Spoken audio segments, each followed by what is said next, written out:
In the modern landscape of digital media, there's a fundamental law. Attention is the ultimate currency. Most creators spend their entire careers trying to capture it just once, clinging to a fleeting moment of virality before fading back into obscurity. Then there is Olajide Olayinka Williams Olatunji. To the world, he is known simply as KSI, an acronym standing for Knowledge, Strength, and Integrity. It's a moniker he originally borrowed from a Halo gaming clan and literally tattooed across his skin. Over nearly 2 decades, that name has evolved from a teenage gamer's alias into a multi-million-dollar global conglomerate. He is the class clown who bought his parents a mansion, the casual bedroom commentator who went platinum in the music industry, and the internet personality who forced the traditional sports world to completely rewrite its rules. But how did a self-described awkward kid from Watford manage to outgrow the platform that birthed him? This is the definitive story of a digital pioneer, a third-person breakdown of a man who didn't just ride the waves of internet culture, but actively engineered them. Before the sold-out arenas and global business empires, there was only JJ. Born on June 19, 1993, in London to parents of Yoruba heritage, JJ was raised in the quiet town of Watford. His parents, driven by a deeply ingrained immigrant work ethic, placed an immense premium on academic excellence. They sacrificed their finances to enroll him in the prestigious Berkhamsted School, dreaming that their eldest son would become a doctor, a lawyer, or a corporate executive. But JJ's mind lived entirely elsewhere. He was transfixed by video games, specifically the virtual football fields of EA Sports' FIFA franchise. In 2008, he took his very first steps onto a relatively unpolished infantile platform called YouTube, registering his earliest experimental account under the username Jide Jr. It was a playground for a teenager finding his footing.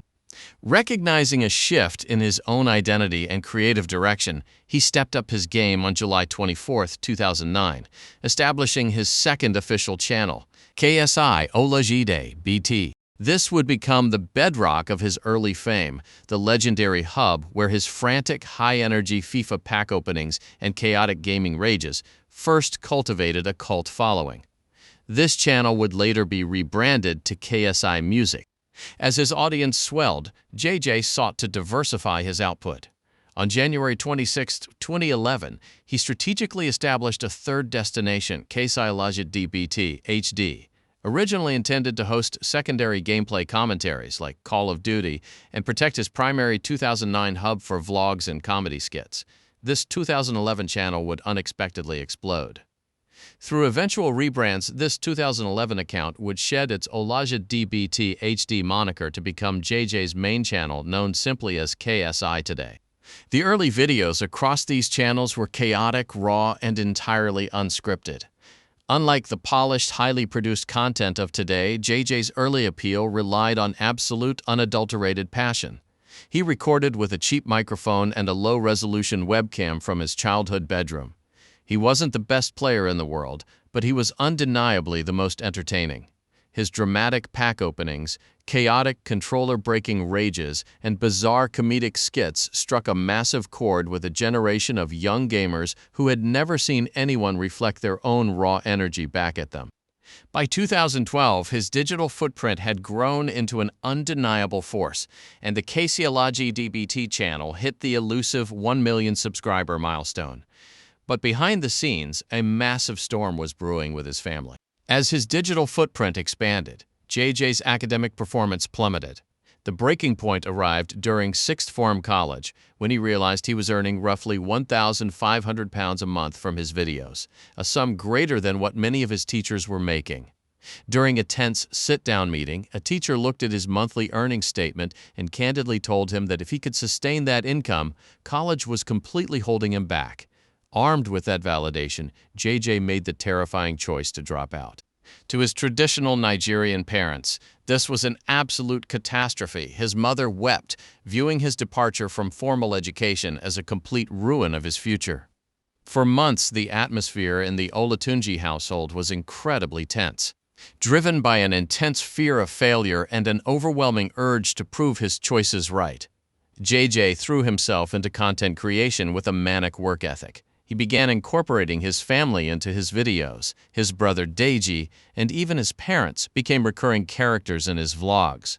This brilliant creative choice transformed his channel from a standard gaming hub into an interactive digital reality show. He wasn't just a guy playing video games anymore. He was a core part of an internet family that millions of viewers checked in on every single day. By 2013, the landscape of YouTube was fundamentally shifting away from isolated solo creators toward collaborative networks. Recognizing the power of community, JJ joined forces with 6 of his closest digital contemporaries, Simon, Vic, Toby, Ethan, Josh, and Harry, to form the Sidemen. The group completely revolutionized UK entertainment. What started as a casual gaming collective quickly evolved into a massive media powerhouse. They moved into shared mansions, pioneered high-budget reality-style challenges, and established a weekly upload schedule that turned Sidemen Sundays into a definitive cultural ritual for millions of teenagers around the globe. Within this powerhouse ensemble, JJ functioned as the wild, chaotic heartbeat, the mega-influencer who could amplify any concept through sheer force of personality. Yet, despite dominating the digital space, JJ harbored a deep frustration. He wanted to be taken seriously beyond the borders of YouTube.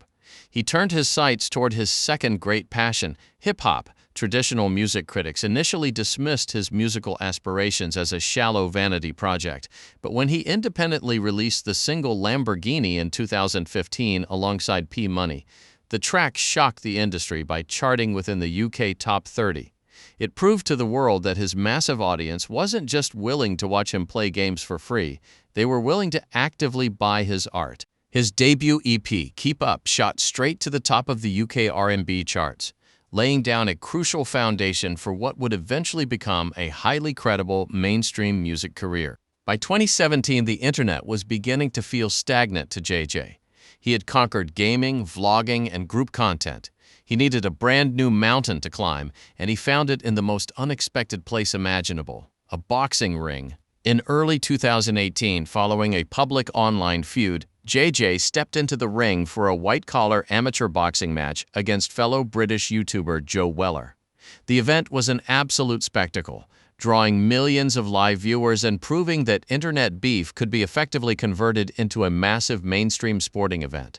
After securing a definitive technical knockout victory, JJ took the microphone, looked directly into the camera, and laid down a challenge to the biggest names in the American digital space, Logan and Jake Paul. What followed remains one of the most important turning points in internet history. The first bout against Logan Paul in Manchester ended in a majority draw, generating millions of pay-per-view buys and catching the eye of traditional sports promoters. In 2019, the rematch went fully professional. Under the promotion of Eddie Hearn's Matchroom Boxing, JJ and Logan Paul cut weight, secured professional licenses, and squared off at the iconic Staples Center in Los Angeles. JJ won via a grueling split decision. He had effectively invented a brand new multi-million-dollar industry out of thin air, crossover boxing. He eventually leveraged this cultural phenomenon to launch his very own promotional outfit, Misfits Boxing, creating an entire ecosystem where influencers, athletes, and celebrities could settle their differences under professional rules. While his boxing career grew, his music career completely exploded. Moving past the era of internet diss tracks, JJ began collaborating with mainstream heavyweights like Craig David, Anne Marie, and Lil Wayne. His 2021 studio album, All Over the Place, defied all expectations by debuting at #1 on the official UK albums chart. By 2024, the music industry officially recognized his massive cultural footprint, awarding him the highly coveted Brit Billion Award for surpassing a staggering 1 billion streams in the United Kingdom alone. But his biggest masterstroke wasn't a song or a fight. It was a business partnership. In 2022, turning their former bitter rivalry into a massive corporate alliance, KSI and Logan Paul joined forces to launch Prime Hydration. The launch sparked an unprecedented global frenzy. Bottles were resold for hundreds of dollars, fans literally stampeded through supermarket aisles, and the brand secured historic multi-year sponsorships with iconic institutions like Arsenal FC, FC Barcelona, and the UFC. By the mid-2020s, Prime had successfully cleared over 1 billion bottles sold worldwide, instantly catapulting JJ into an entirely new stratosphere of wealth and business credibility.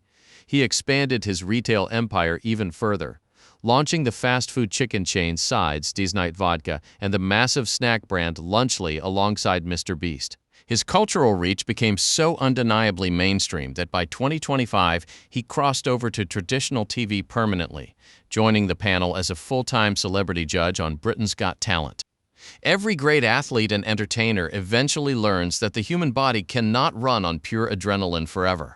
Following a razor-thin, controversial loss to professional boxer Tommy Fury, the intense physical and mental toll of maintaining a fighter's lifestyle began to catch up with him. By early 2026, the turbulent era of the Nightmare in the Ring officially drew to a close.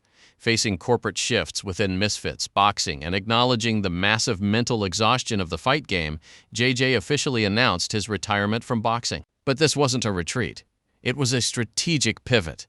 Free from the endless hours of intense athletic training, he redirected his formidable focus entirely toward his core passions: creative YouTube content, expanding his business investments, and preparing his highly anticipated third studio album. When looking at the sheer scale of his life, it is easy to forget that it all began with a teenager screaming at a TV screen in a modest bedroom in Watford.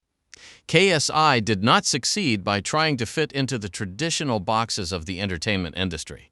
When the gatekeepers of music, TV, and sports refused to let him in, he simply built his own doors.